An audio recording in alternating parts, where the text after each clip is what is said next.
really any time. Afternoon, definitely in the evenings.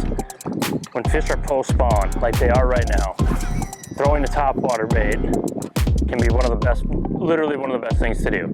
You catch big fish, catch active fish, and you can catch a lot of fish, and it's fun. I mean, I can't think of a much better way to catch a big bass than by watching them blow up on my topwater bait.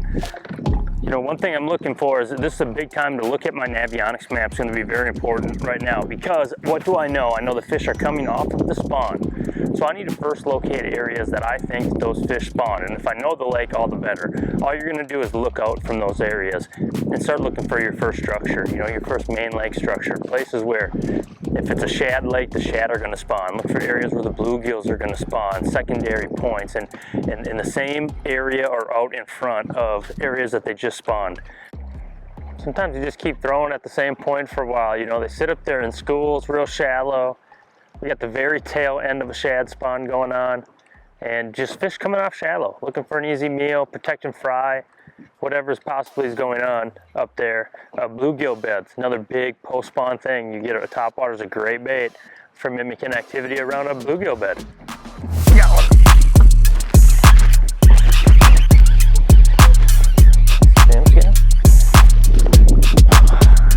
Right off the very end of that point.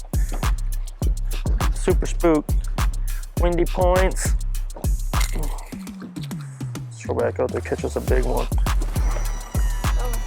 You know, my setup that I'm using, aside from the reel, the Metanium DC, to be able to make that long cast, you know, that's the only reason why I'm using that. And I'm using it in 8 speed so I can pick up line quick.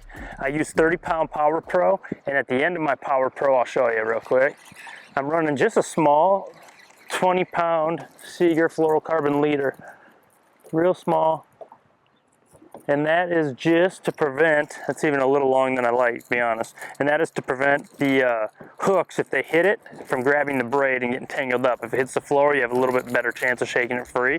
And then I just like the heavy weight of the you know, the heaviness of the fluorocarbon and the buoyancy, and I think it makes the baits cut a little more. I'm using a Shimano Poison Adrena. This is the 1611 medium plus, right when they first released, been one of my favorites. Right now at the low water, I don't have nearly as much cover to throw the popper, so in this case I like to throw the topwater walking bait.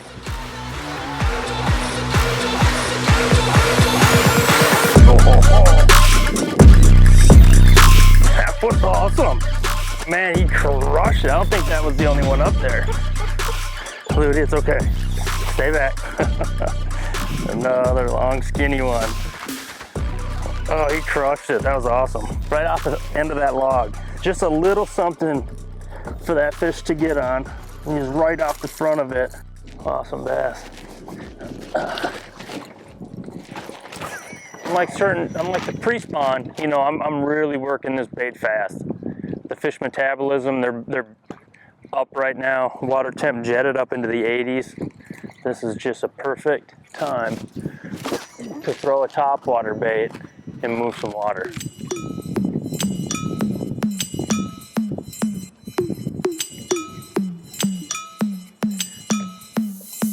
Got him.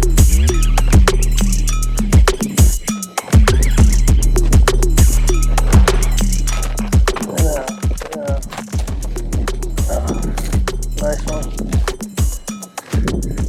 Right there. Again, just post-spawn skinny fish. Just came off the spawn.